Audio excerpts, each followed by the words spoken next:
இது வரைக்கும் நம்ம சேனலில் எக்கச்சக்கமான அடை தோசை அடை ரெசிபி நான் போஸ்ட் பண்ணியிருக்கேன். ஆனால் இது ஒரு மாதிரி எஃபர்ட்லெஸ்ஸாக சிம்பிளாக பண்ண விஷயம் ஏன் தெரியுமா? இன்ஃபேக்ட் நான் சுண்டல் பண்ணுறதுக்காக தான் ஊற வச்சுருந்தேன்.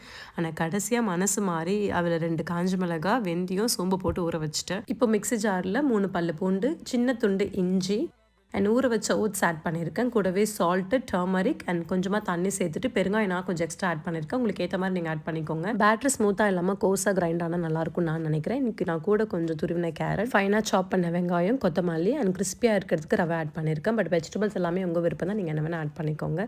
கன்சிஸ்டன்சி அட்ஜஸ்ட் பண்ணுறதுக்கு தண்ணி சேர்த்து நல்லா சூடான தோசைக்கல்லில் ஊற்றி சாப்பிட்டு பாருங்கள். செம்ம கிறிஸ்பியாக இருக்கும். இதில் நான் ஒரு சொட்டு எண்ணெய் கூட ஊற்றல, ஆனாலும் கிறிஸ்பியாக வந்துச்சு. காரணம் ரவை ஆட் பண்ணியிருக்கிறதுனால நினைக்கிறேன். இன்றைக்கி நான் தேங்காய் சட்னி வச்சு சாப்பிட்டேன். பட் சில பேர் இது கூட வெல்லம் வச்சு சாப்பிட கூட பிடிக்கும். உங்களுக்கு எப்படி சாப்பிட்டா பிடிக்குன்றதையும் காமெண்ட்டில் சொல்லுங்கள்.